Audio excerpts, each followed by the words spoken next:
regular meeting. PM. And ask Megan Smith to lead us in the pledge of allegiance. I pledge Allegiance to the flag of the United States of America and to the republic for which it stands, one nation, under God, indivisible, with liberty and justice for all.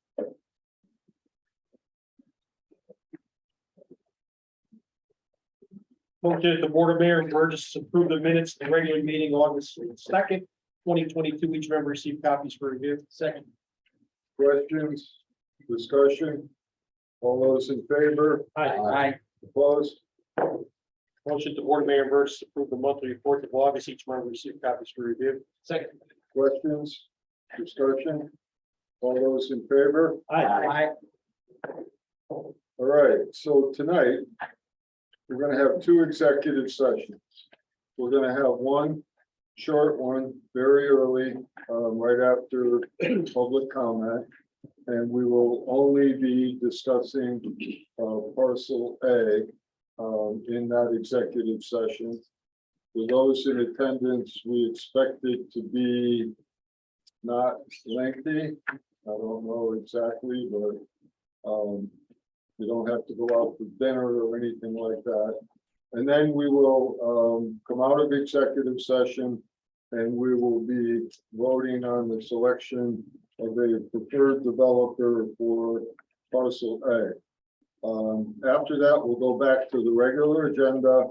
We have a lot of items tonight. I don't think any of them are extremely lengthy, but there are a lot of items. And then we will go to what could be a lengthy second executive session at the end of the meeting. So that's just a preview of what's going to happen tonight. Secondly, I want to announce that I accepted with regret the resignation of Dan Sheridan from the Finance Board.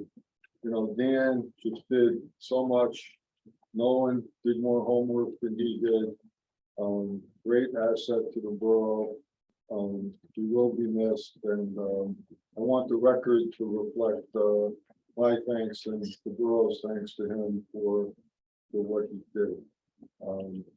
I will be recommending that to the Finance Board that Ken Hanks be the next chairman. He will not be voting on fire matters, and James Higgins be the vice chairman. And we expect to have full continuity and continue working together as a team. Thirdly, just for those who worry about drought and floods, not many people know this, but the borough of Naugatuck has, without question, the best public water supply in Connecticut, maybe the region, and in Naugatuck, we really don't have much to worry about. In the height of the drought, our reservoirs were at 96%, and we have large underground aquifers and an abundance of water. So from a water standpoint, Naugatuck is far better off than everyone else. So I don't want anyone in Naugatuck to get too nervous. We also have the greatest drought coordinator in North America, Paul Russell. Every time we get a drought, I call him up, and then the rains come. So, good job, Paul. But in any event, you know, people should know that, and it is an interesting fact, but it's 100% accurate. So those are my opening comments. At this time, we will open it up for public comment. So anyone here or on Zoom who would like to make a public comment, raise your hand, go in the chat box, do something so Lee, our IT coordinator, can know you would like to speak, and we'll recognize you. So first call for public comment. Second call for public comment. Last call for public comment. Lee? That means none. All right, hearing none, we will go to item 7. Inviting it, County High. Okay.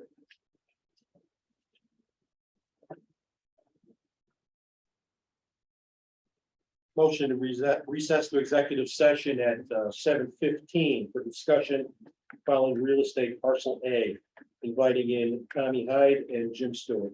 Second.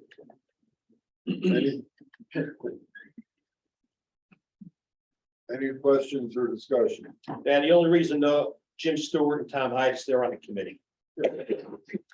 All those in favor? Opposed?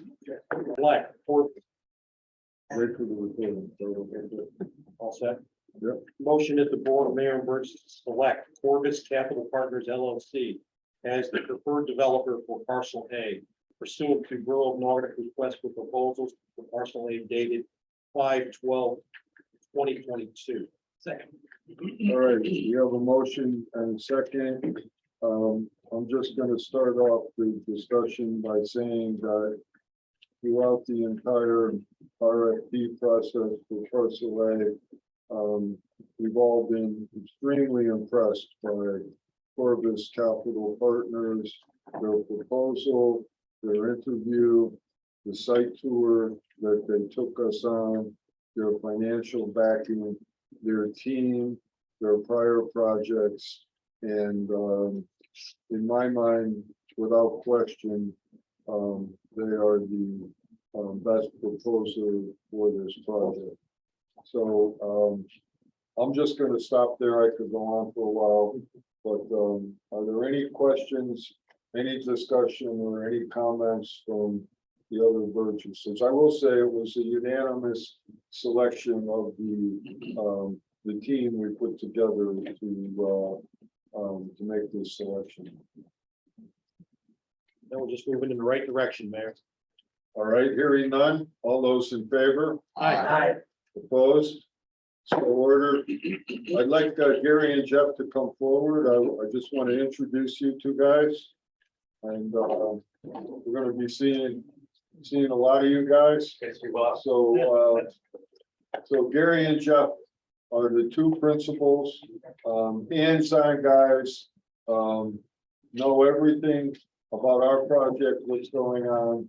Very impressive guys, and we're thrilled to make this selection.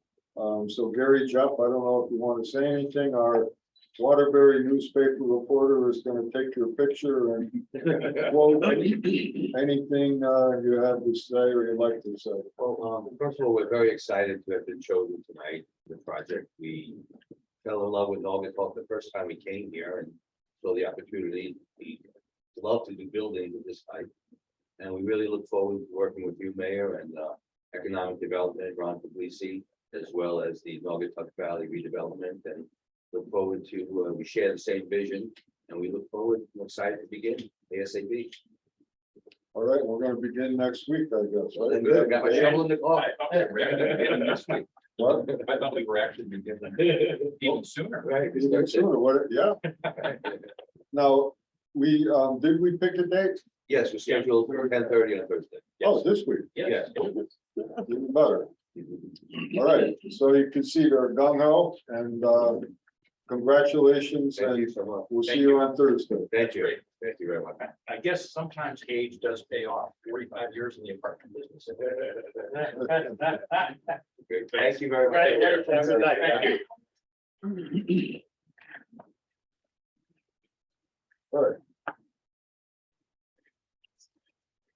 Hey, Naugatuck ambulance monthly report. Kyle live and then Kyle's here for his brief monthly Brief, report. it's brief. There's a couple of quick things I'm gonna highlight and that'll be it. The big thing I'm gonna note, is really the only thing I'll talk about, but it's really short, is, obviously we had some struggles a year ago. And we totally reversed that, since August 17th, Trinity out of Waterbury, who's one of the services that provides EMS service to the city of Waterbury. needed some help, and they came to us looking for help. And we've been staffing an additional car. You may have seen the Trinity ambulance around town. It's our people in that ambulance. We're staffing that with 2 of our EMTs, 16 hours a day since the 17th of August. We've been doing it since then. We're going through the end of this week, and we'll see if we're going to continue that. But that is to help the city of Waterbury and help cover their costs because they haven't been able to do that. So we've been doing that, and other than that, and we have our new ambulance that was in service. And our next ambulance, our brand spanking new ambulance is on the way, hopefully soon. And we'll leave it at that. Well, I think it's great that we're going from a town that needed help to a great organization that's helping others. And I know you're also charging a little extra for that, so it's also good for the coffers. Correct. All right, so we're thrilled, we're partners with Waterbury in a lot of things, and anything we can do to help them, it's good with me. Thank you. Folks.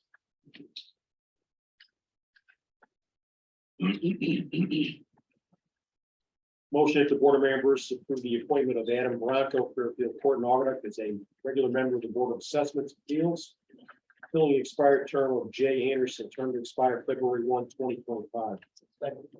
Any questions or discussion? All those in favor? Aye. Opposed?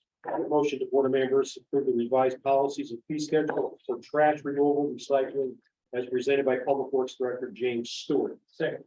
All right, so I'm gonna start off and then turn it over to Jim, but, we had some discussion. Rocky raised a good question about encouraging recycling. But this goes way beyond recycling. There are a lot of issues that come up on a daily basis regarding regular carts, recycling carts, violations. There's just a lot going on. So what we've done is we've prepared 3 separate pieces of paper. The first one tells you the way it is right now. So I'm not going to go through the whole thing, but right now, everyone gets a cart, both carts, and that's it. They're free. After that, there's an existing charge for recycling carts, and there was no additional charge for a recycling cart. So that was creating some issues. So what we've done here is we have 2 proposed schedules, and there's really only one difference between the 2.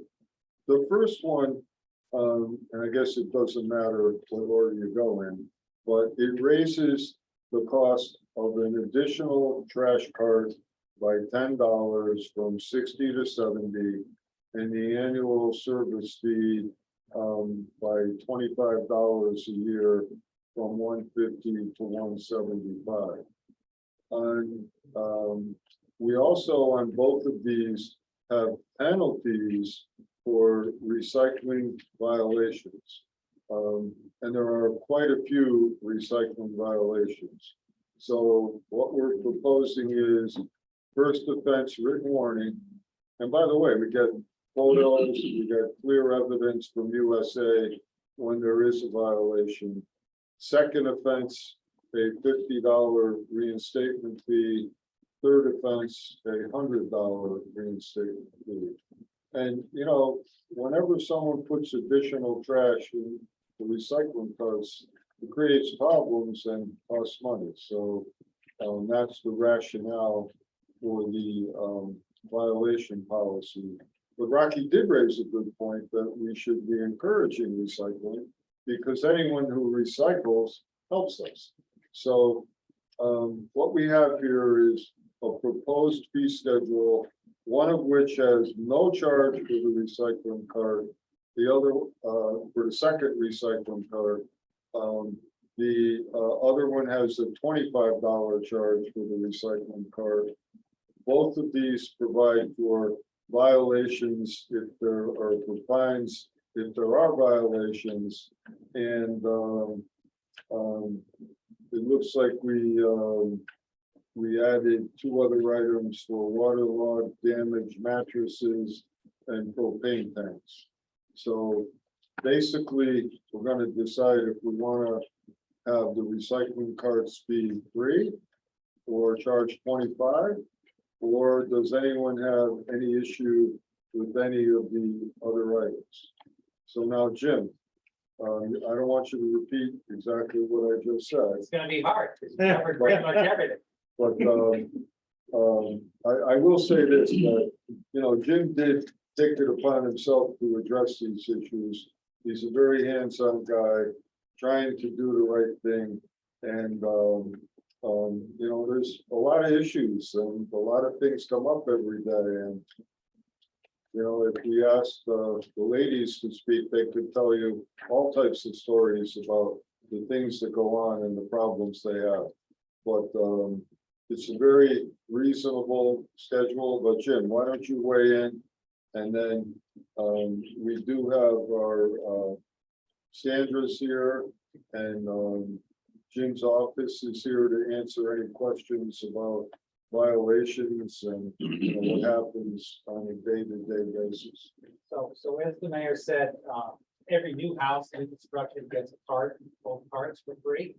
And then there's several other ways that people will need a cart. They just moved in, the previous owner didn't leave them. They lost them, which happens quite often. People say, I don't know where they went. Sometimes they float away in the rain. Sometimes they think their neighbor takes them. Sometimes they get damaged by no fault of the collectors. And on occasion, they do want extras, recycling and trash. My feeling is that we need to charge something for the recycling part, whatever it is, even if it's minor, to get people to value a little bit. You get calls from people who said, my cart's dirty, I want another one. I think my neighbor has it. Well, go get it from your neighbor. Well, I don't talk to him. I want a new one. Well, as soon as you tell them it costs money, then all of a sudden they're willing to drive down the street and see where the water took it, or look around their yard. There have been times when people have found it in their backyard where their kid put it in the wrong spot. So during that period of time last year where it was being publicized rather heavily on Facebook, that they were free, we went through 160 cards in a matter of that year.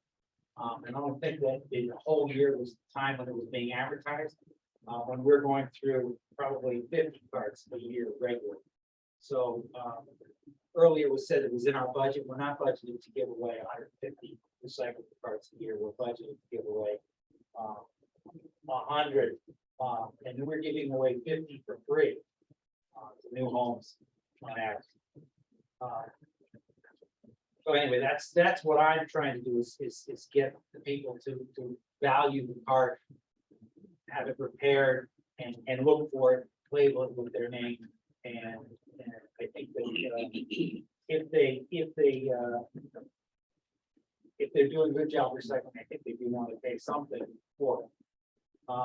Currently, we have been getting USA to send us weekly and bi-weekly reports on those people are recycling. We sent out the last month, we sent out about 30 letters, 26 letters in the last 3 weeks. Had spirited conversations with, I think, 4 different residents out of those 26 people who swear that they're doing things properly, don't even want to listen, that they aren't. But when you dig down, you find out some of them aren't doing anything. But they're putting their recyclables in plastic bags, they're throwing wood, they're throwing metal, they're throwing grass in there.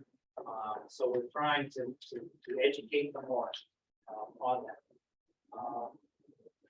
In addition, we talked about waterlogged on other issues. We talked about waterlogged mattresses. Right now, mattresses are free to recycle, but if they're wet, if they're dirty, they can't be recycled. We actually had a whole load contaminated with bed bugs. So there is a cost when they're dirty. They have to go to the dumpster and we pay a $25 fee. Propane tanks, the same thing. We take all propane tanks for free with a 20 gallon. But we only get reimbursed the cost for the newer ones. The older ones we pay, but they end up balancing each other out. But the 30s we pay for everything. What else was there, Sandra? Anything else on this? Oh, tires. We're proposing to keep tires the same at $5 and $10, even though the cost is slightly more. But dispose them because we want to encourage people to actually bring them down versus throwing them on the side of them. So just first on background too, on the contaminated recycling, when the truck arrives at the plant to unload the recyclables, once they view the truck and the load, if there's a higher percentage of trash than recyclables, the whole load gets put in for the tip fee of trash. So that's why we're trying to cut down obviously on the contamination. I think once it's over 20 to 30% of contamination, the whole load's considered. So 12 tons as opposed to 3 tons goes in as trash. Yeah, and recycling is no longer free for us. What is it going for? $10 a ton or something? $15 a ton we're paying for now? No, I mean, it's a month by month issue. It should be. We are paying for recycling as well. But it is still much better to obviously have it as recyclable versus trash. Obviously, we want to obviously much. I had a question, a couple questions actually. I see we have a first, second, and third offenses. What happens if it continues after that? Has that even been thought of? With that being said, I hate to think that people are doing it with malicious intent. I prefer to believe that people are mixing trash with recycling out of not knowing. So do we send out letters? Or can we send out letters on a regular basis, letting residents know that, you know, these are the things that can go in recycling and only these things? I mean, we're trying to do more on social media. Obviously, we don't want to have to send a letter to every person. Now we can look at putting something on the tax bill. We are attaching the do's and don'ts with the letters when we send them out. Some people may assume that styrofoam packing peanuts are recyclable, which they're like the worst thing to throw in there. So we are sending out so they understand. So that first offense, they could say, wow, I didn't realize that incorrect. So hopefully it never goes beyond that if it's an education issue. What seems to be a big problem is that people put their recyclables in a plastic bag and then they throw the plastic bag in. So, and when the guy's dumping it, that looks like an entirely contaminated load. And the people think, well, I'm doing the right thing. But when it comes out of the truck, they see, you know, all these plastic bags and they're saying, well, it's over the 15%, you know, because they're not going to dig through it all. And so what happens after the third? We'd probably keep doing the $100. But I mean, that's a reinstatement fee. So and I don't think, How would that be? I don't think they would pull well, if we took their carts away, they wouldn't get collected. Oh, so that's how it would be enforced, because that was my Well, question. that's Yeah. the thing, is if we sent, that's what we thought about. If we sent them fines, well, what? Right, like If what they don't recycle, they're not- well, they're yeah, not they're gonna not pay it, and then recycling. it's not gonna solve the problem. So I think that we do the first, obviously, we're not gonna pull their cards, we're gonna send them the $50 fine, because it's a lot of effort to pull the cards and then deliver them again. And we'd see what happens, and then we may have to, and obviously, as the mayor said, we're gonna have to do more investigation. Prior to sending a fine. Right now, we get stuff from USA, they send us a list, and we send a letter. As I said, many of the homeowners are not very happy with us questioning their recycling. But that's, you know, we can't go and investigate every single issue we have. I mean, we will obviously find people, but hopefully that'll be, you know, not a big deal. One last question. In regards to people who are asking for new cans.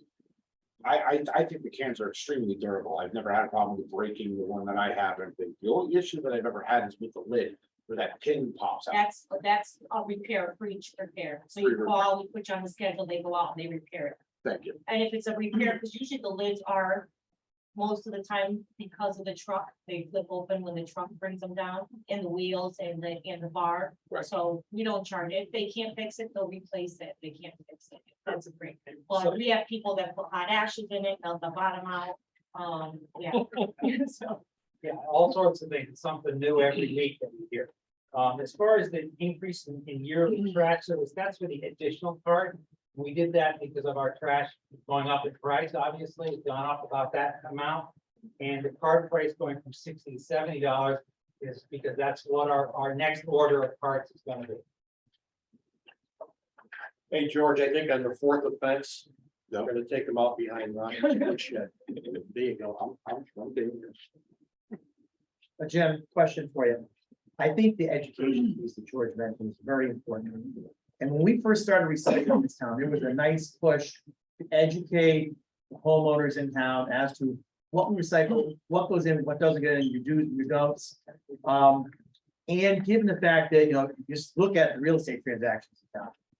We have a bubble right now of people that have moved here that never lived here before, may have no idea how our recycling works.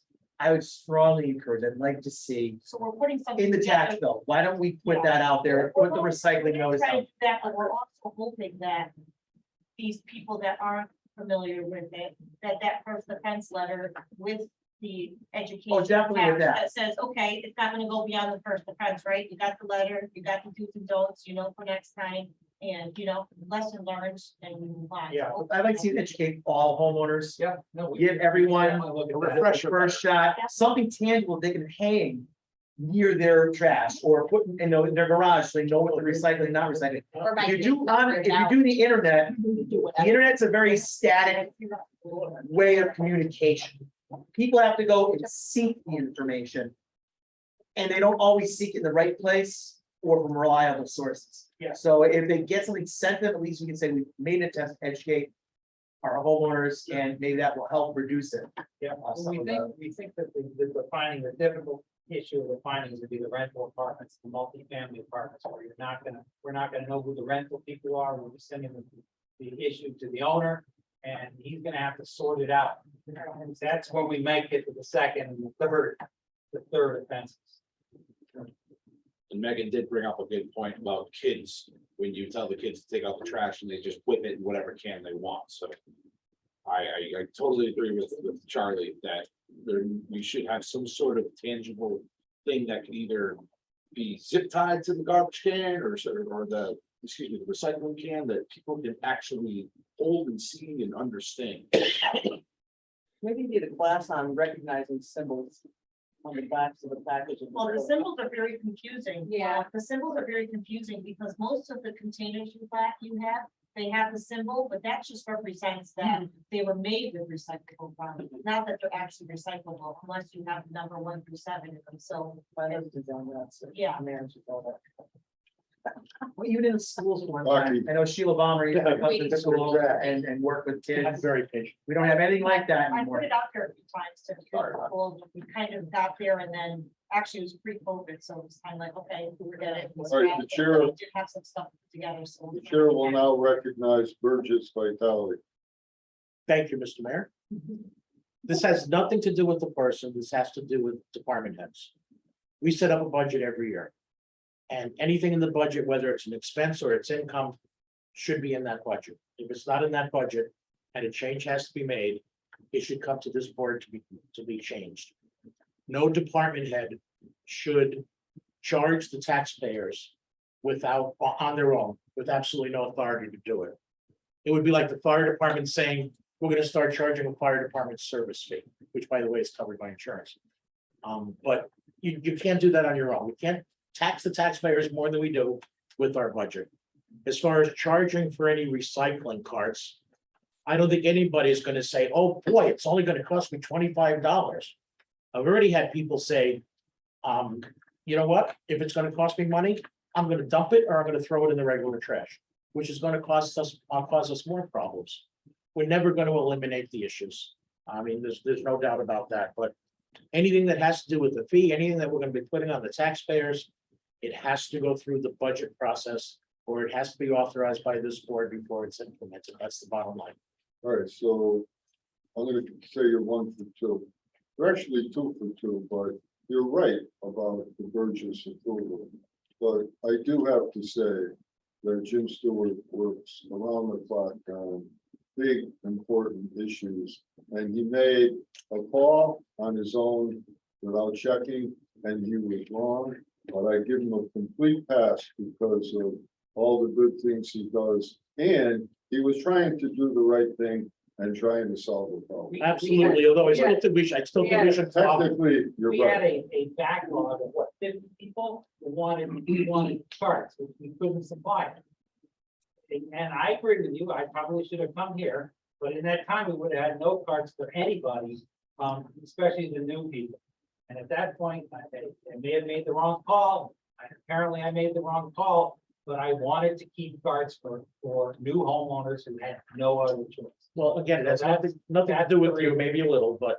You know, it should be a policy in the borough that we don't do that. And it should be in our policy that if you do that, you go into stocks on the green. Like this. I think you should get a medal yourself. Hold on. Secondly, I'm totally good with a free recycling cart, because I do agree with Rocky that we should encourage recycling. So to me, to give a second free cart is fine, but I like the penalties for the violators. Or like they have to do like a recycling education to get their free card. Because they may think they need a free card and they actually don't. Well, that was gonna be my question, was that when somebody requests a new cart, let's say this is how I need a new cart, it's broken. Do you guys inspect the cart before you just give the new cart?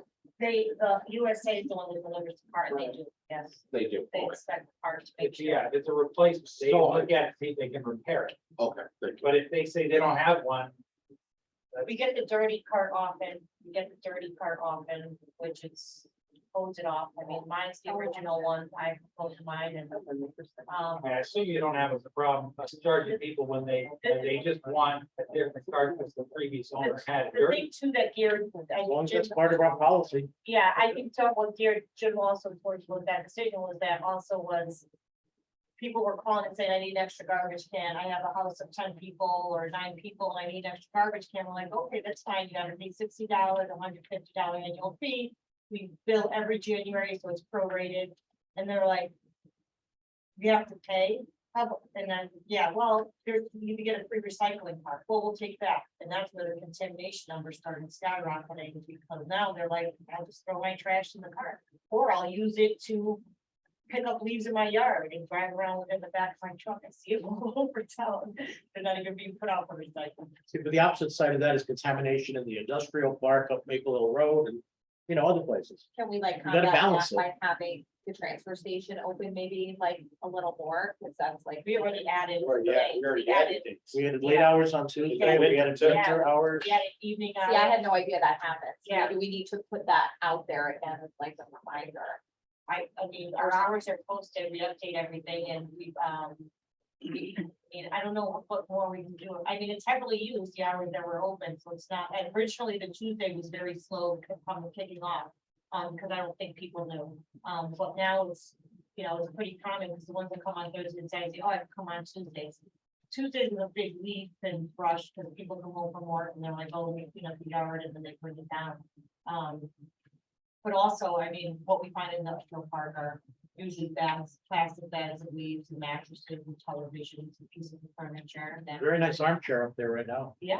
that would have typically. All right, so anyway, let's, move this along. Do we want to charge $25 for the second recycling card or have no charge?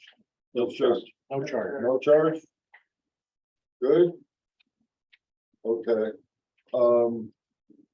Are there any other comments about any other issue here? Because I'm gonna call for a vote to approve the revised fee schedule that indicates that I guess we're calling it Policy two. Policy 2. Will the regulations go up on our website quickly? Yes. And I would only ask, and I'd ask the newspaper not to overly publicize this green recycling part. So again, we have 16 recycling carts, we have another batch on order, and I prefer not to have another run on them from everybody in town who wants just an extra recycling. Well, they gotta be inspected first for repair, right? No. No, he said extra one. Oh, They get extra. inspected. If everyone wants, you know, well, it's got space, doesn't mind having extra. I have a question about this, to make me nervous now that we're talking about it. If we see like a skyrocket in garbage again going into the recycling bins, like they saw the first time we did this. Can we go back on this and not have them be free? Well, that's why we have the penalties, because the penalties will more than offset the charge for the target. So in other words, punish everybody instead of the people that are doing it. Well, no, but like they said, it was a problem once already, so that's the only reason I'm asking that. That's because they're uneducated. If we want the newspaper to publish anything, publish the recycling rules in Borough Water. That would be. Rules. That's like saying, let's give tickets out to people that don't speak because they might. That's not what it's saying, but, okay. All right, so I will entertain a motion that we adopt a revised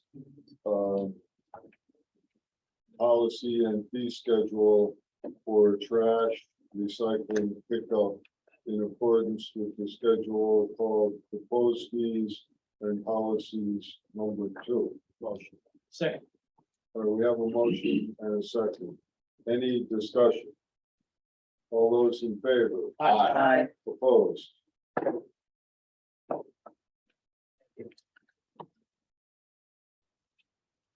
Motion, the Board of Mayor Burgess authorize Mayor Hess to execute a lease for 1 year to Bank of America for the use of the drive-through window at 275 Church Street, as recommended by Borough Attorney Edward Fitzpatrick. Second. All right, I'll start it off. Is Ned up there on the screen? I'll say, All right, so yeah, there he is. the, on the Bank of America acquisition, there still is a title issue that we are working through, so we haven't acquired it yet. But the thought is that, there is a revenue stream of rent, from the Bank of America for, them to continue to use the drive-through, ATM machine and their other ATM machine, which to me is a good thing in the sense that we don't know what we're gonna do with the building yet. It'll probably take a year to figure it out. In the meantime, we might as well collect the revenue. If we want them to stay, they can stay. We'll extend the lease. If we want to do something else, we'll do something else. But Ned, how much is the rent that they're be paying for either monthly or for 1 year? The monthly rent has been negotiated at $1,666.67 per month, which is the equivalent of about 20 grand a year. And that's, as the mayor mentioned, the mayor, that's for the use of the ATM portion of the bank, and with which allows the borough to access and utilize the other portions of the premises if we so choose. There's a 90, also the proposal also is to give either side a 90-day out on the lease. So a 90-day prior notice, either side is allowed to terminate. I can say, I know we're not in executive session, so we are still working on some of the language terms about how the privacy and secrecy of the ATM section will be segregated from the borough's use of the property. But that I can't say that. Don't worry about that. Let's decide if we want to keep them first. So. Well, I think that's why I need an indication. What I'm looking for from the borough board is an indication that the borough board is inclined to lease the property back to the bank for that purpose. We're gonna vote to do that, subject to your legal review. I think, is there anyone who's against that? All right, so we're gonna vote to do that. And then in our second executive session, we're gonna start talking about what we want to do with the building. I mean, there are many, many possible directions, but I'll just start off by saying that we're selling the event center There are a lot of borough uses that could be considered. And there are also, quite a few opportunities to rent it out and take more in rent than we're getting in tax revenue. So that is gonna be the real decision. And we're gonna start talking about it tonight. I don't think we're gonna make a decision tonight, but we're gonna start the process of figuring out what we wanna do, and it's good to have options. So, well, whatever we do, we'll take the rent in the next year. Very well. We So all I need, good with that? looking for authorization for the mayor, for you, mayor, to execute a lease agreement. Stop talking and we'll vote. And we should have, Right, we should have closing by September 15th is what the new date looks like. right. All those in favor? Aye. Opposed? All right, you got your direction. We're doing it. Very well, thank you. All right, Motion that the Board of Members approve the bid for contract fiscal year 23 B028 for high visibility double yellow road traffic markings to Atlantic Paving, Prospect, Connecticut, as per bid recommended by Police Chief Colin McAllister. Second. Colin. I noticed how you got the best seat in the house there with the other guys. How'd you pull that off? They saved it for you. They saved it. Yeah, right here. There's no change. This has been the vendor that traditionally has done the paving or the line painting for the borough. So they come in the most competitive price, and based on that, we're recommending to continue to move forward with them for the series line painting. All right, so there's nothing tricky about this. No. All right, any questions? All right, all those in favor? Aye. Opposed? Question. We're gonna table item 14. so- Okay. Well, we haven't done. And the event. Oh, we are. Yeah. Okay. So I'll entertain a motion to table item 14. Motion. Second. All those in favor? Aye. All right, and then Mr. Collin, you're gonna bring this to the 5-year capital. Yes. The state, I mean, the 5-year standing building committee, call Emily and put it on the agenda. Okay. 15. Motion to Board of Members authorize the mayor has to sign all contracts related documents for master data services subscription agreement and equipment for 60 months effective upon contract execution with Report Recognition Services, Columbia Drive, Suite 400, Columbia, Maryland, amount of $12,000 as recommended by Chief of Police Colin McAllister. Second. Colin? This is a budgeted item. This is the second phase of our LPR cameras that we are going to be deploying throughout town as a preventive crime preventive measure.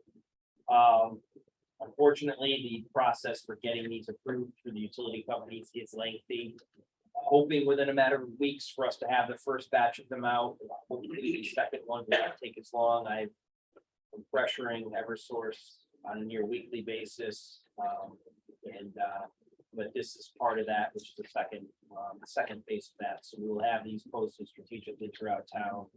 It's a anti-crime. All right, any questions? All those in favor? Aye. Opposed?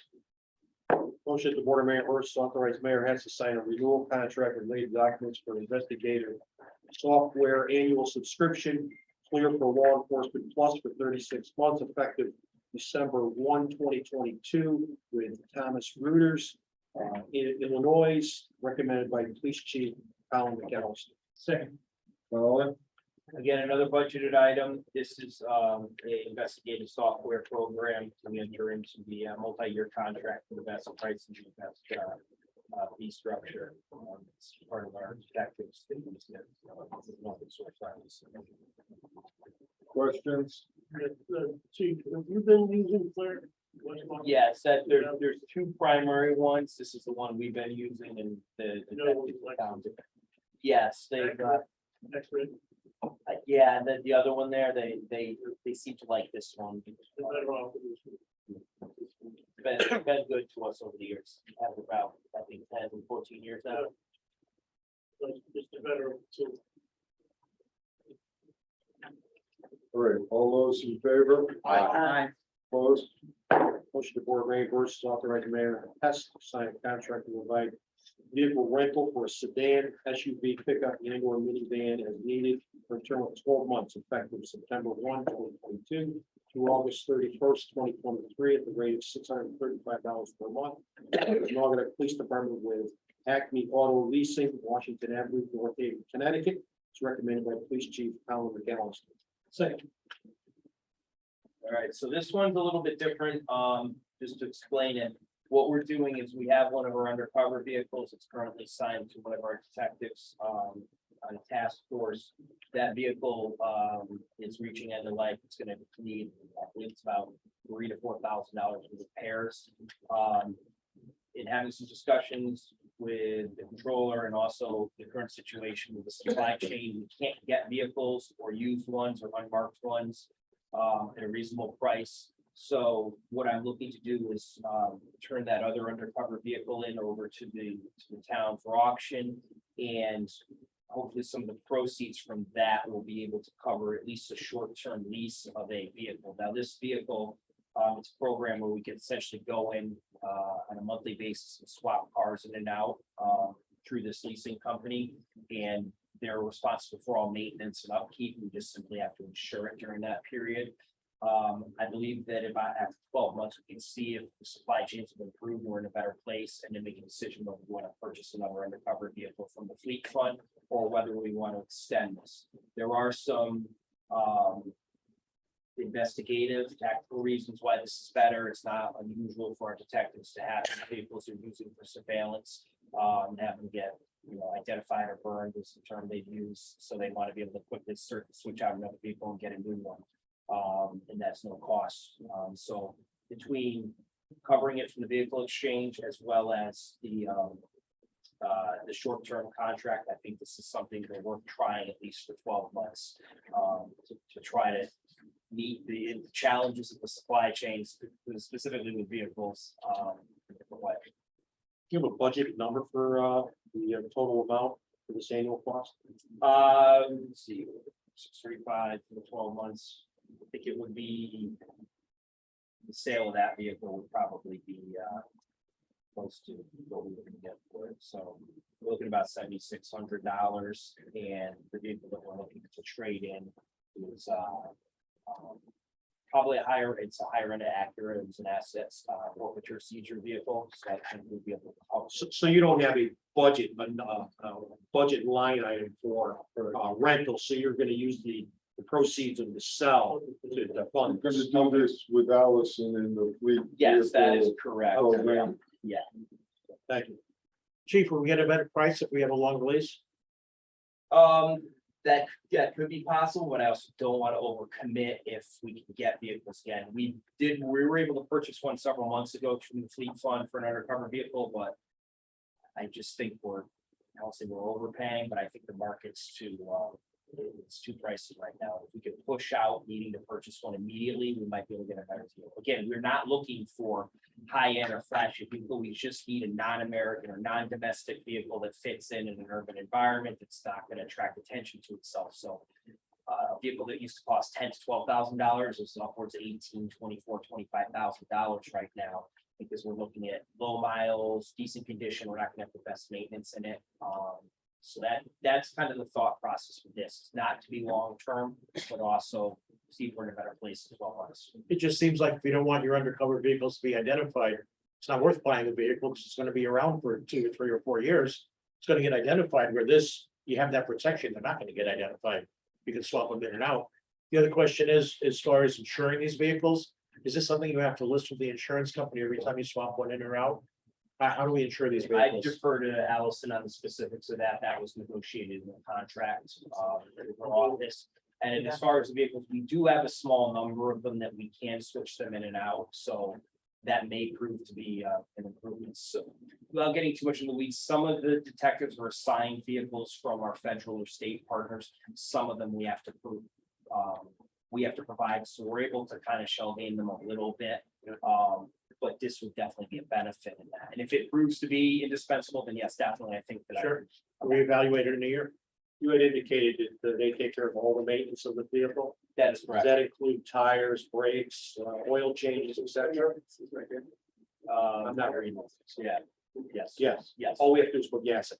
yes, gas and the insurance. That's a good deal. I mean, to me, if I'm looking at a long-term thing, I think that's the way to go.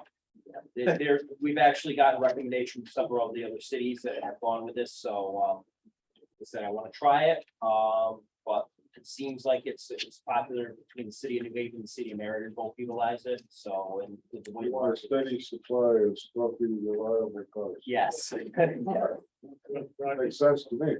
Cool. Well, I think, yeah, that's the spot, starts in the insurance.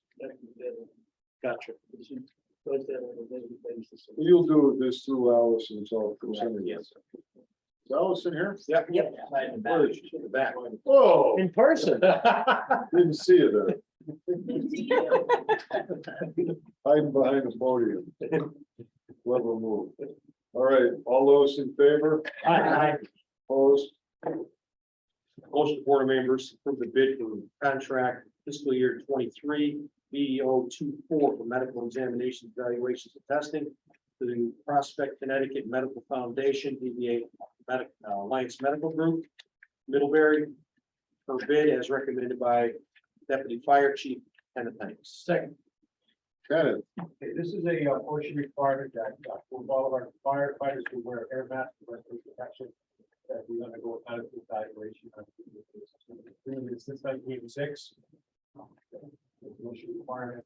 One question that comes up when we do this contract every year, is why don't we do it on health insurance? The U.S. regulations on the employer has to pay for all the costs of the medical. We looked at all four values, all four things that came in, all four providers provided very good services. Alliance is the most cost effective for us. all right, any questions? All those in favor? Aye. Opposed?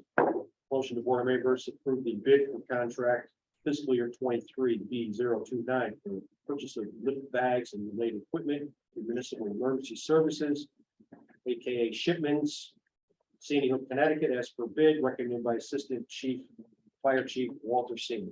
Second.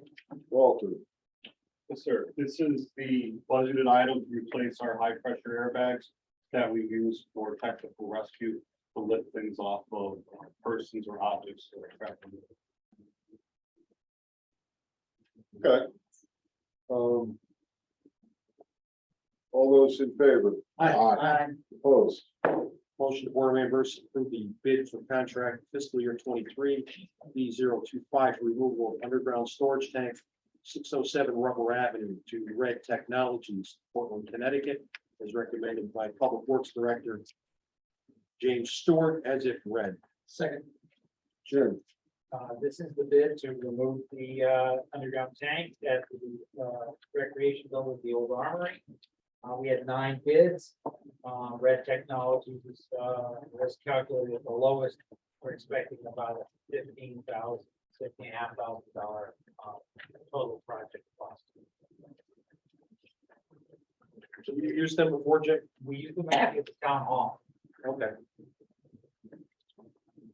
Why would you be removing it instead of just filling it with sand or crushing it in place? Does the state make you do it? Well, the state's making us remove it. It's beyond its age, so it's got to come out. Why remove it? I think it's less work to actually remove it than cutting it open. There's filling with sand, and also you have to get underneath it, and take samples to prove it's not leaked. So you have to dig on either side, dig underneath, and Might as well take it out. might as well take it out. So we have worked with, as well for this project, we have worked with the gas company. The gas is right there. So we'll be converting that building to natural gas and the burners, hopefully we can have a significant savings on that budgeted item. all right, any questions? All those in favor? Aye. Opposed? Motion to board of members to approve the bid for contract fiscal year 23 B027 for pest control services to Total Pest Control, Southern Connecticut, as per bid recommended by Public Works Director James Stewart. Second. This is a joint It is, because this is the contract that we bid for the Board of Education and the town in both. Okay. So this, So it's all town buildings and this Board of Ed? correct. Went out to bid, and we have a low bidder that we're recommending to take over pest control. For all So I wish Dan Sheridan was here tonight. It's a biggie, although it's lower, we're actually saving the Board of Education a lot of money. We use this company to take care of the bed bugs he was talking about, the mattresses, We could, that we can recycle. although we just covered. Oh, Do they pick up, does the Board of Ed pick up some of the cost on this, or is this strictly going through the borough? They're paying for their fees on all their buildings, Okay. but they're actually paying a lower cost than they did last year with their vendor. So that's good. it's kind of a groundbreaking thing. All right, all those in favor? Aye. Opposed? Motion to Board of Members to authorize mayor has to sign a contract extension since the year 2023 for professional engineering consulting services to provide on-fall engineering support services for water treatment facility and wastewater collection system with Kleinfelder Northeast, Rocky Hill, Connecticut, at the rates as provided in the contract as recommended by Public Works Director James Stewart. Second. All right, so Kleinfelder is the entity, Bob, that took over for ARI, and they monitor everything at the wastewater treatment plant. And is there anything special about this, Jim, or is it basically the same contract? The same, we've been doing for several years, their main contract expired. And so I'm looking to extend it 1 year. It's to do the contract operations and oversight of the contract. And also provide assistance with the collection system for meeting our EPA CMOM notes, so that's good. And a significant amount of it, $100,000 is actually reimbursed by the old contract overseas. Right. How's their fee compared to ARI? Similar? Yeah, it's about the same. All right, any questions? All those in favor? Aye. Opposed? Motion to Board of Members to approve the following vendors to continue to provide goods and services for fiscal year 22-23, and authorize mayor has to execute all contracts related documents as recommended by Controller Allison Bruce as it read. Second. I don't think there's much to add here, Allison, is there? I'm here for questions. I don't know, the Cushnet supplies Titleist golf balls among other items for the golf course. It is an absolute necessity. MH can just the lights and sirens. The title is. All right, any questions? All those in favor? Aye. Opposed?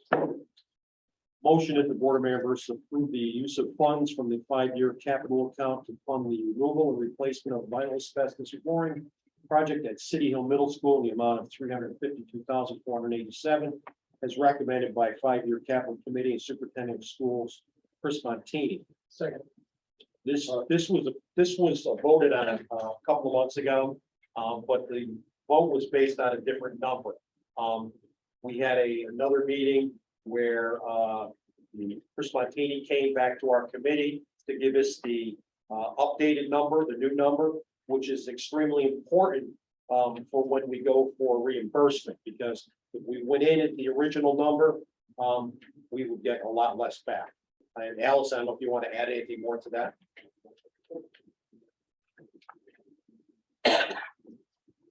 So these three projects, this is the total amount of each project, 75% of that will be reimbursed by the state, and 25% is what we're going, not us, because there was money that you approved to be transferred for the Board of Education last year to cover their capital projects. So their capital fund account balance will be covering the 25% of these three. They will not become marked. So I guess for the new Burgesses or those that don't know, anything, any funds we're spending from the 5-year capital committee funds and the bonding, which has been recently supplemented on the Board of Ed side and the town side. First, it goes to the standing building committee, and we discuss a whole host of issues and make sure we're making the right choice and a good recommendation, and that committee wants to do the project. And then the committee recommends it to the borough board. So in this case, there is money already set aside for Board of Ed building projects, and the 25% borough share will come from those funds. So these are 3 asbestos projects that should have been done some time ago that would be good to get behind us. Any questions or further discussion? Did the Board of Education consult with the borough on vendors for the work to be done? We worked together pretty well on that. We did everything together as one team, and it works out much better. Thank you. All those in favor? Aye. Motion, the Board of Members approve the use of funds from the 5-year capital account to fund the removal and replacement of vinyl asbestos flooring project at Andrew Elementary School, the amount of $394,227. It's recommended by 5-year committee, superintendent, schools, respectively. Is that Andrew Avenue? Yeah. Second. Yeah, so same discussion. Questions? All those in favor? Aye. Opposed? Motion, the Board of Members approve the use of funds from the 5-year capital account to fund the removal and replacement of vinyl asbestos flooring project at Salem Elementary School, the amount of $54,506. Is recommended by 5-year capital committee and superintendent of schools, Chris Martini. Second. Same discussion? All those in favor? Aye. Opposed? Motion, the Board of Members authorize Mayor Hestick expand the scope of reevaluation of all real estate within the borough of Naugatuck, Connecticut. Previously authorized to include the updating and standardization of naming and numbering conventional or tax parcel maps to conform with general acceptance assessing practices for the use, each user for public and web paper-based maps not to exceed $10,400 for the Assessor's Office with New England Geosystems, Branford, Connecticut, fiscal 2022-2023 is recommended by Assessor Shelby Jackson. Second. All right, so Shelby, I believe you're out there in Zoom land. Did you find them, Lee? Yep. So Shelby, what do you want to tell us about this? Yes, Mayor, thank you, and thank you to the Board of Burgesses as well. So our goal for the revaluation is to bring all of our assessment-related information and our functions within the office up to current standards. And so one of the things I've determined during my tenure so far is the town's current map and lot numbering system is an outdated system that's, I've seen over the years in other municipalities, but it just does not conform to what's currently generally accepted in the assessing practice. It's what we call an alphanumeric system. It's an alphanumeric nomenclature where nowadays a simple numeric map and lot convention is what's considered to be best practice. And for one reason, for example, the alphanumeric system just does not lend itself well to computerization with computers or software applications and the like when you're trying to inventory and analyze large databases of information. Computers and programs like straight numbering system. So the alphanumeric is a system that's just not used anymore.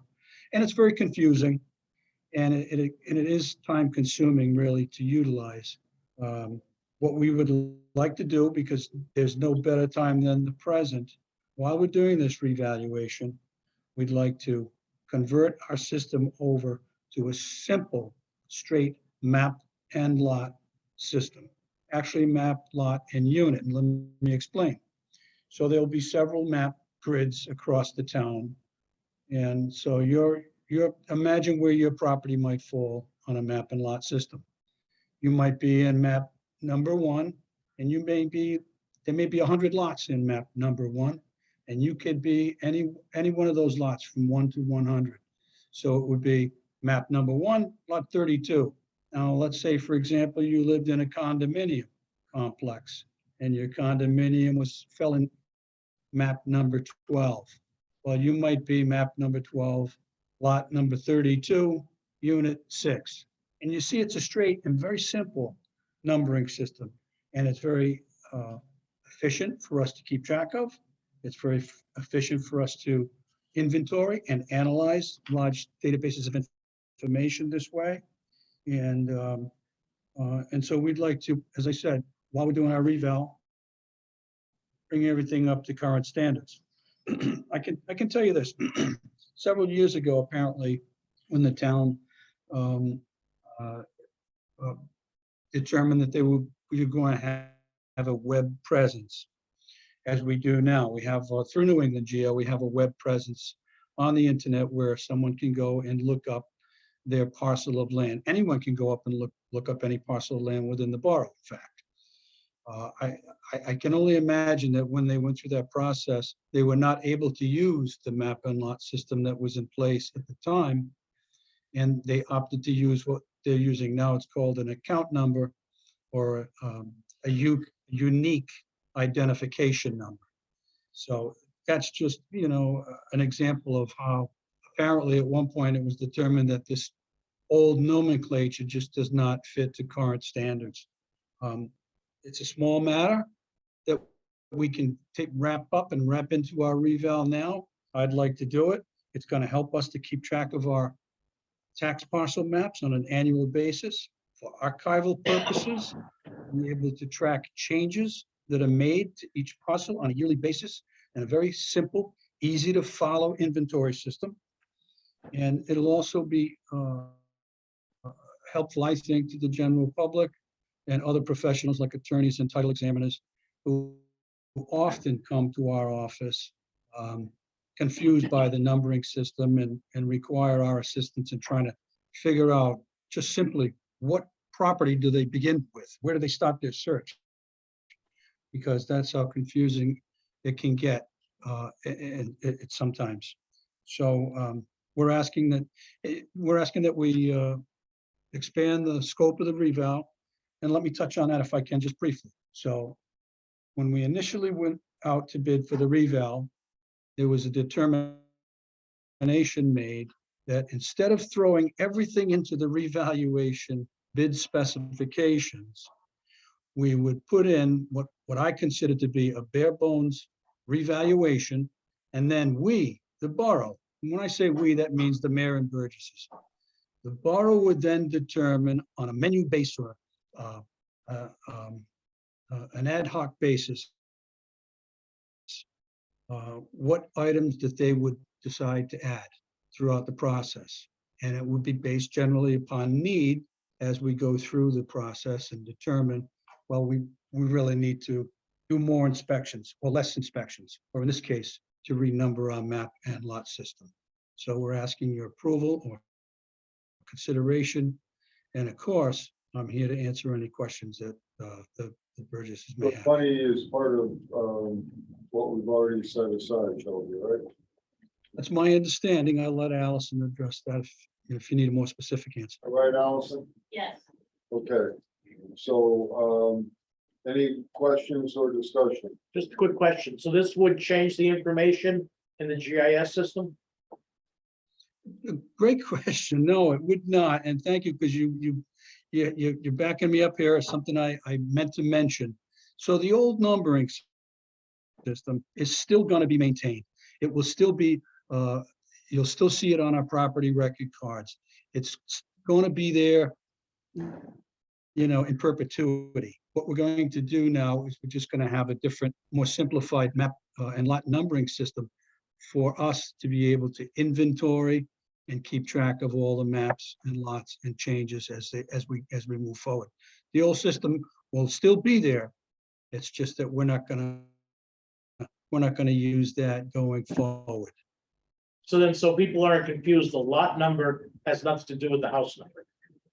That's correct. The map and lot number has nothing to do with the house number. So the house number is, a number that's developed for basically the 911 emergency numbering system. And that's a separate issue as well. This has no effect on that. This has no effect on anything else, really.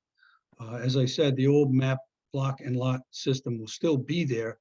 It'll be a descriptive field, for historical reference. But going forward, we're just gonna simplify things and make our process a lot more efficient by using today's current standards, the map, lot, and unit numbering system. Thank you. Thank you. All right, all those in favor? Aye. Opposed? Motion that the Board of Mayor and Burgesses waive the bid procedure for the following solar projects. Andrew Avenue School, Morgan Police Department, WPW, DPW Maintenance Garage, Morgan Daycare Facility, and authorize advanced energy efficiencies to design and construct the above projects in order to achieve the optimal electric rates. Second. All right, so I'm gonna have Gary Hale come forward and explain this, but it's a little more involved than just waiving the bid. We've already gone out to bid twice and did not receive good results on either effort. So we asked Advanced Energy Efficiencies to see if there was a way to achieve what we originally hoped to achieve, and they came up with a plan. So Gary, why don't you explain what you did in the past, what the problem was, what you're doing to fix it, and whatever else you need to know. And also emphasize your 3 goals. Right, so when we started working with the borough, the mayor and one of the Burgesses, on renewable energy projects for Northampton, our goals were threefold for every project. One, to improve the town's carbon footprint. That's happened dramatically with projects at the water treatment plant, at City Hill School, Buckfoot High School, and this is the next step, these 4 buildings. Number 2, no money out of pocket for the borough. We kept to that pledge. And number 3, to save money on the borough's electric rates over what you've been paying the utility. On this one, the first 2 goals are automatic. We will do dramatic reductions in carbon footprint at Andrew Avenue School, the police station, at the Public Works Maintenance Garage, and at daycare. So, but the timing, so we issued an RFP working with Felix. I think the first one was in spring, second was early summer. The prices came back. It was a confluence of bad luck and timing, I think, with supply chain issues, inflation a little bit, but mostly supply chain. And the prices that came in would not allow us, managing this for the borough, to have the projects built where the electric rate, which has to pay the capital cost to the investors back, would not be above actually what the borough's paying now. And that's just doesn't fit with our mission. So Adam, who I think is in Zoom land out there, and I discussed it. We have the ability, and as I mentioned, we went out to RFP twice. We decided that we would like to, and that with Mayor Pete, said we can build it. We promise we'll keep the PPA rate at what was agreed upon. And so that the borough will save many thousands of dollars in the aggregate on these buildings over the next years. No money out of pocket, obviously sustainability. Going back out for a 3rd RFP, I think would be a non-starter for a couple of reasons.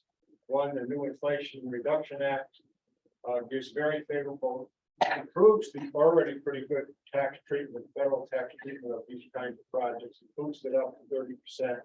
We have investors who are ready to finance it. But we want to start building and get a substantial part done prior to December 31st, so they can take advantage of that in the 2023 tax year. So we're willing to bear the risk of bringing the project into port under the price numbers that we've set, and that's why we went to the standing building committee first, which approved this, and we're coming back to you this evening. But the bottom line is, we want to keep the price low. We want to save the money, we have so many things where your costs go up because that's the way things are. We're actually going to reduce your energy costs on each one facility, so that's from 5. Estimate. All right, does Adam, do you want to add anything, Adam? Did you find Tim Lee? don't. Adam Burkett. That ABA. Adam?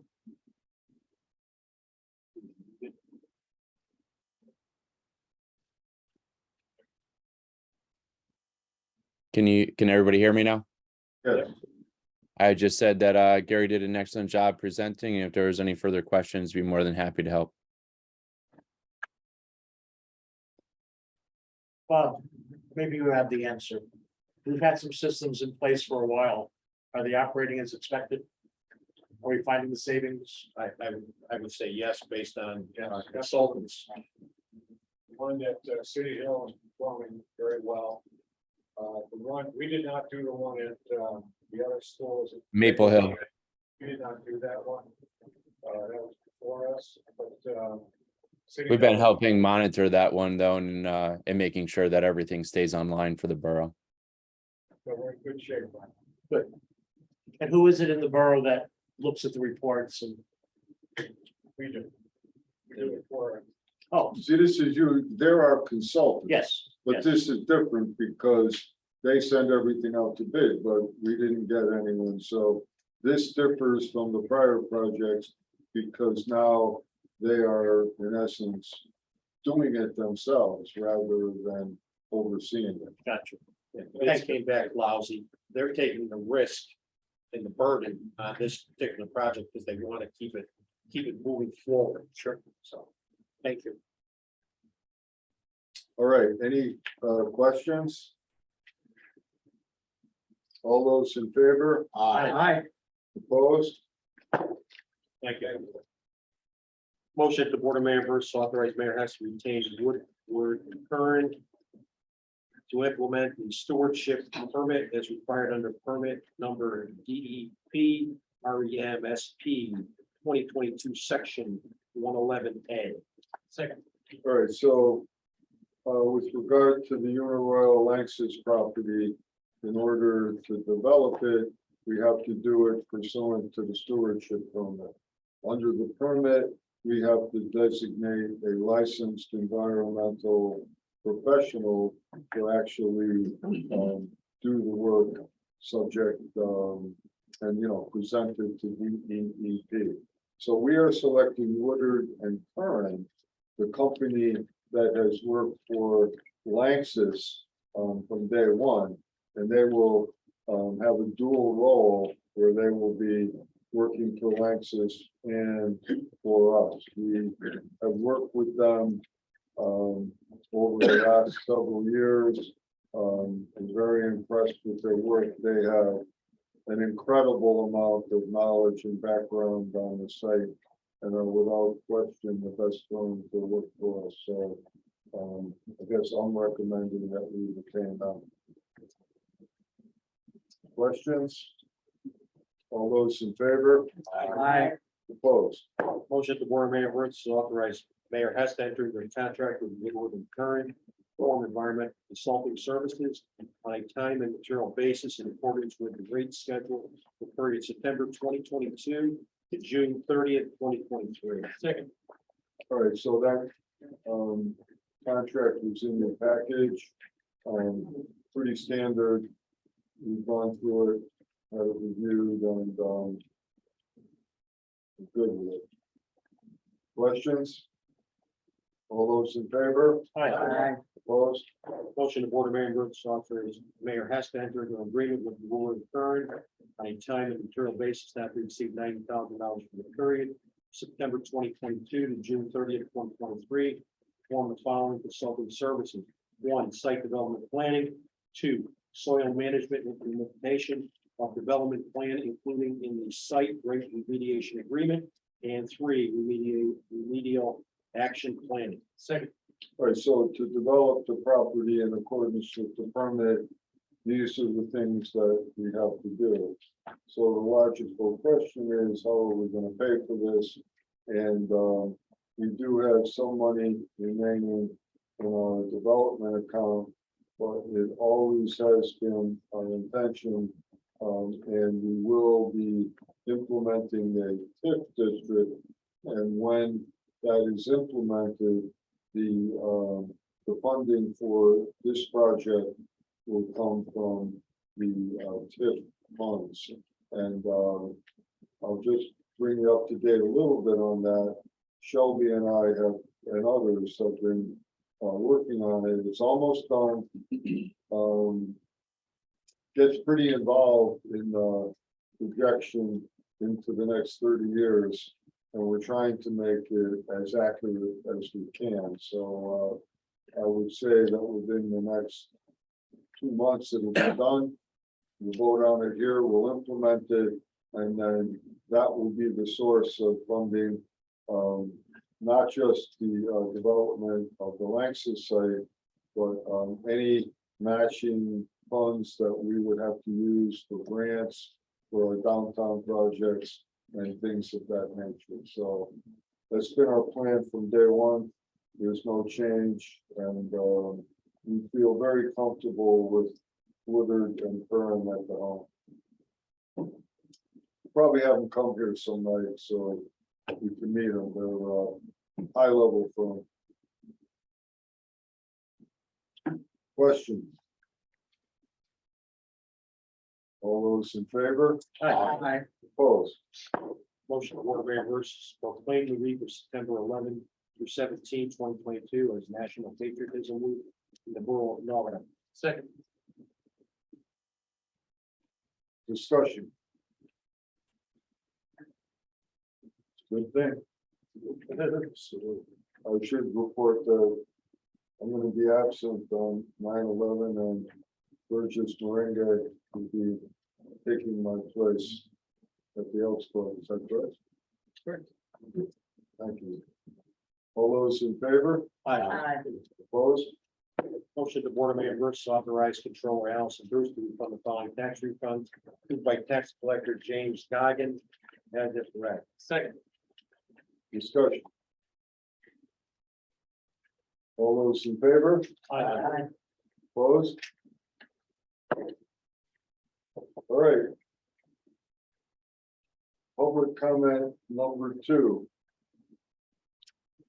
Again, anyone here in the room or on Zoom who would like to make a public comment, if you're on Zoom, raise your hand, go in the chat box, do something so that we can identify you. Oh, yeah. Right. So we'll come back to this. After we do one, we have to do one. Well, after public comment. Thank you. Second call for public comment. Last call for public comment. Hearing none, will go to the addendum to the agenda. Item 3, motion for Board of Mayor versus add to the agenda, a motion to issue a bid for Town Hall addition. Second. All right, any discussion? All those in favor? Aye. Opposed? Item 4, motion to Board of Mayor versus authorize the purchasing department to issue a bid for Town Hall addition in accordance with the drawings prepared by Stone Associates, Meadow Street, Norwood, Connecticut, as recommended by the Standing Building Committee. Second. All right, so we have the plans here. I should point out that, and we can make it a condition of the motion if you want, but it's projected to be a project not to exceed $80,000.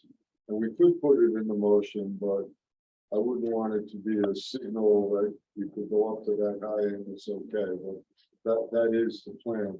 But essentially, we would be designing an addition to the portico area right here on the south side of the building that would house the tax office permanently, the entire office, and also serve as I'm gonna say a town hall concierge to send people in the right direction and make sure everyone gets to where they're supposed to. That came through COVID. It's working very well. Everyone likes it, and it's a good thing. So all these projects go to the 5-year capital committee. We already approved the funds to get it designed. Pistola gave us a design. We intend to proceed with the project, paying for it from the 5-year capital fund that we have set aside. And I think that's about it. No, and it also frees up the third floor for the expansion, for additional room for the engineering department. And also for the possible movement of the Jim Stewart and his people from the ambulance building to the third floor also. I would eliminate the word possible. I would go beyond probable. I was being nice. And note that will happen because ultimately, now that we've acquired the Uniroyal property and we've also procured releases on all of the borough-owned property on Rubber Avenue, over a period of several years, we will be selling the street department building, building a new street department building, which will include the ambulance, selling the street department building. We already sold the park department building, the old recycling center, and the current ambulance street department building. So the engineering department, Jim's team, will be right next to engineering and Fred downtown. And that makes more sense that one of our more important team members can be closer to us right here. So I'm not coming. Oh, you're talking about an arm's length away. Mayor, talking about the third floor, when do we anticipate the probate moving into their location? yeah, so it's I'm gonna say soon. Is that good enough? Sooner or later?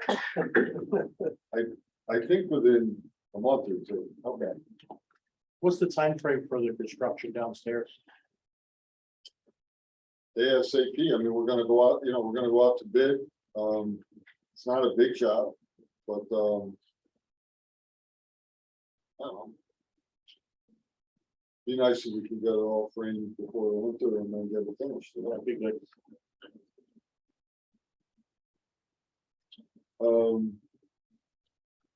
So where are we on this? You have to approve it. I know, so just a motion? Yeah. All those in favor? Aye. Opposed?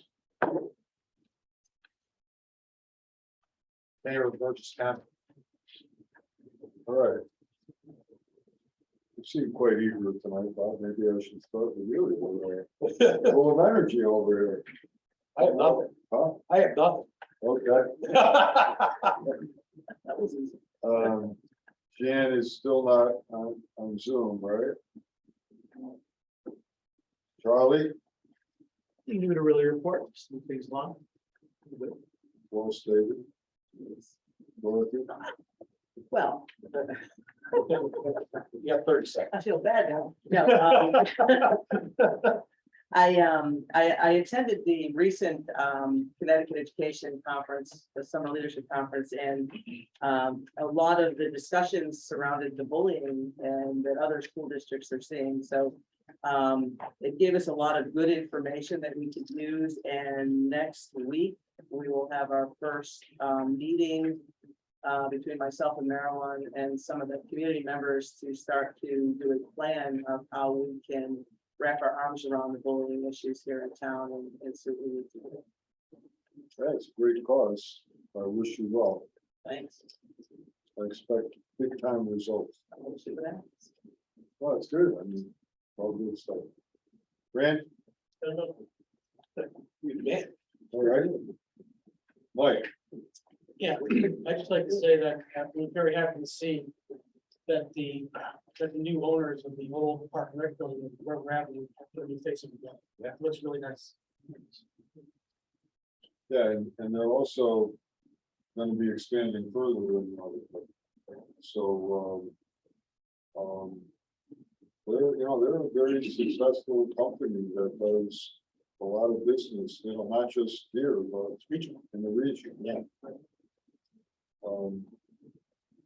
George, I got no, I know we got a long executive session, so. all right. I heard a rumor that you went to that Mets game all by yourself. Is that true? It is true. That's not good. I would have guarded you if I'd known that. I just never thought that. No, the one that Tuesday one, I was with my sister-in-law, but I went back Thursday. Oh, Oh, so you went Thursday. Did you stay for the whole game? sure, yeah. Oh.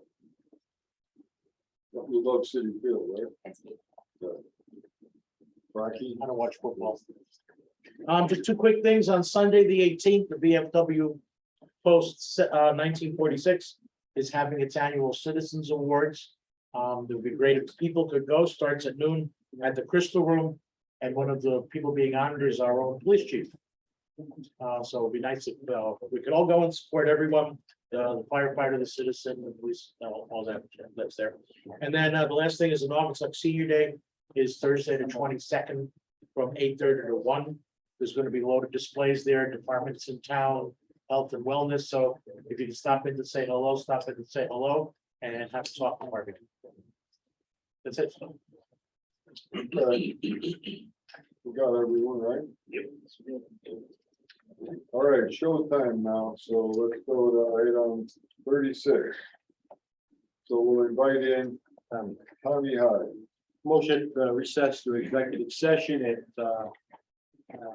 what is it, 8:46? Yeah, okay. For the discussion of the following real estate lands, property parcels A, B, Y, and Z. Bank of America acquisition of land for downtown parking, tax incremental financing district sale of development center, Burgess Avenue, Church Street, Maple Street, personnel, grants coordinator, GIS technician, public works director, elected parties, police union, fire union, pending litigation. Heritage Downtown LLC versus the Borough of Norwood, Borough of Norwood versus Burgess, inviting in Tom Hyde. Second. All right, all those in favor? Aye. Opposed? Keep that. Before the recording, I was gonna say, you were almost a little too late on that. One. It was really close. All right, so, all right, I'm gonna, the recording says progressively. I'm gonna reconvene the meeting at 9:41 PM. And under matters emanating from the executive session, I will entertain a motion that I be authorized to enter into a grant writing consulting agreement with Danielle Dewey, in accordance with the document that we reviewed and discussed in executive session. Second. So, second. All right, no, you made the Motion. Second. all right. All those in favor? Aye. Opposed? All right.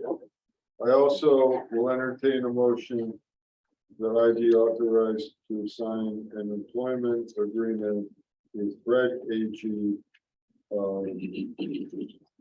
For the term of September 1, 2022 through August 31, 2026. For the position of assistant to the borough engineer really my assistant. As discussed in executive session. Motion. Second. Any discussion? I'm just gonna say that Fred and Danielle are both fantastic people on our team, and they're integral to all the projects. We work with. Superstars. Superstars, so. All those in favor? Aye. Opposed? A motion to adjourn. Second. Discussion? All those in favor? Aye. Opposed? Aye.